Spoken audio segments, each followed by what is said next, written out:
अस्सलाम वालेकुम। Today is our fifth lecture of module 4 prompt pattern। हम 6 कैटेगरीज को डिस्कस कर रहे हैं इसमें prompt pattern की।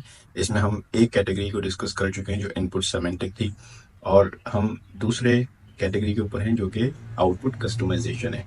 आउटपुट कस्टमाइजेशन के अंदर अब तक हमने 2 पैटर्न्स पढ़ चुके हैं। एक था पर्सोना, ठीक है, कैसे हम करेक्टर और रोल के थ्रू अपने डिजायर्ड आउटपुट ले सकते हैं, और सेकंड हमने पढ़ा रेसिप, ठीक है। उसमें क्या था, उसमें हम स्टेप बाय स्टेप गाइड ले सकते हैं, जिसमें हमने आइटिनरी प्लान्स और घर खरीदने का हमने एक पैटर्न भी बनाया था, ठीक है।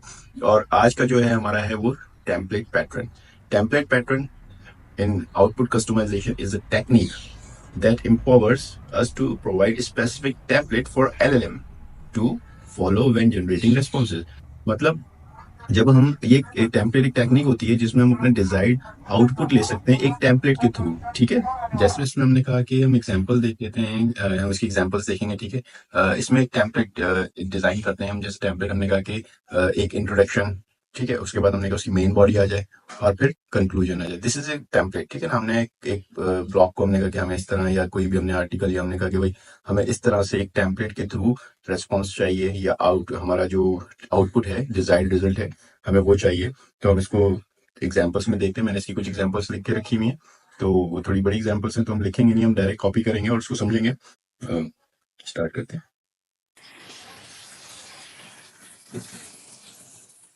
हमारी पहली एग्जाम्पल होगी जिसके ऊपर हमने रखा हुआ है कि जब आपको ईमेल क्राफ्ट करनी होती है तब आप किस तरह से टेम्पलेट बना सकते हैं, ठीक है। हमने यहाँ पे हमने अपने प्रॉम्प्ट को लिखा, ठीक है। अब इस प्रॉम्प्ट के अंदर अगर आप देखो तो हमने इसको बताया कि हमारा एक टेम्पलेट है, ठीक है। उस टेम्पलेट के अंदर हमने कहा क्या है, हमारे पास सब्जेक्ट लाइन होगी, ठीक है।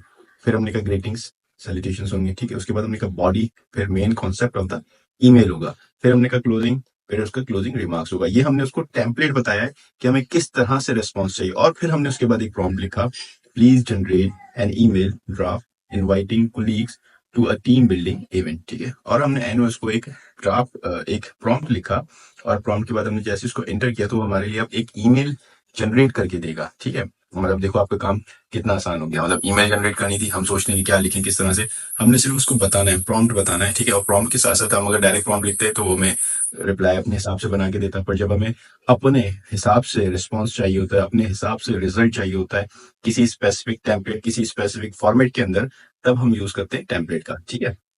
हमने जैसे उसको बताया था टेम्पलेट के अंदर सब्जेक्ट लाइन, फिर उसको कहा था ग्रीटिंग, फिर उसको कहा था बॉडी, फिर ये बॉडी आ गई हमारी, ठीक है। और उसके बाद हमने उसको कहा था क्लोजिंग स्टेटमेंट, तो उसने हमें यहाँ पे क्लोजिंग स्टेटमेंट बना के दी। हम एक और एग्जाम्पल भी देख लेते हैं इसकी, ठीक है। ये हमने कहा था अगर कोई ईमेल लिखते हैं तो हमने कहा हम किसी की आउटलाइन, ब्लॉग पोस्ट की आउटलाइन जनरेट करते हैं, तो हमने कहा कि हम उसके अकॉर्डिंग एक टेम्पलेट जनरेट करके दे देते हैं।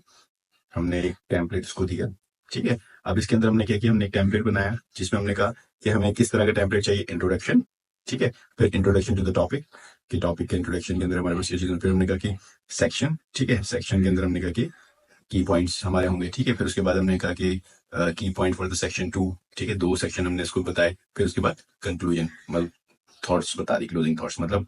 और उसको हमने एक प्रॉम्प्ट दिया, please generate an output for a blog post discussing the benefits of mindfulness, ठीक है। अब हमने जैसे ही उसको एंटर किया तो हमें वो 2 सेक्शंस, इंट्रोडक्शन पहले बना के देगा, ठीक है। फिर उसका सेक्शन 1, फिर उसका सेक्शन 2, ठीक है। और उसके बाद फिर उसका कंक्लूजन। तो हमने जो उसको फॉर्मेट देंगे, ठीक है, जो उसको टेम्पलेट बताएंगे, वो हमें उसी टेम्पलेट के अंदर आंसर करता है, ठीक है। क्योंकि हम आउटपुट कस्टमाइजेशन पढ़ रहे हैं कि हम आउटपुट के अंदर कस्टमाइजेशन अपने डिजायर्ड रिजल्ट कैसे ले सकते हैं, ठीक है। बहुत इंपॉर्टेंट टॉपिक्स होते हैं ये। उसके बाद हमारे पास आ जाता है, हम एक और एग्जाम्पल देख लेते हैं। हमने कहा अगर फॉर एग्जाम्पल हम इंटरव्यू क्वेश्चंस रेडी करते हैं, उसके ऊपर एक प्रॉम्प्ट है, ठीक है। हमने इसको बताया एक टेम्पलेट के अंदर हमने बोला कि हमें किस तरह का टेम्पलेट रेडी कर दो। क्वेश्चन 1 स्पेसिफिक एक सवाल आएगा, क्वेश्चन 2, फिर क्वेश्चन 3, जितने आप रखना चाहो, 3 4 5 6, आप यहाँ पे उसको नंबर बता दोगे तो वो नंबर के अकॉर्डिंग कर लेगा।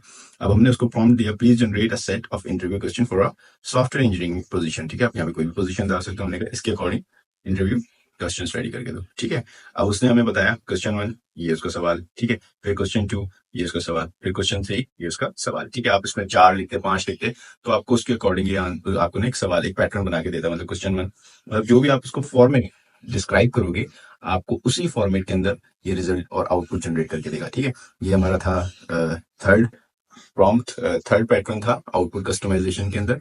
कोई भी चीज़ अगर समझ में नहीं आएगी तो आप पूछ लीजिएगा। मिलते हैं अगली वीडियो में। अल्लाह हाफ़िज़।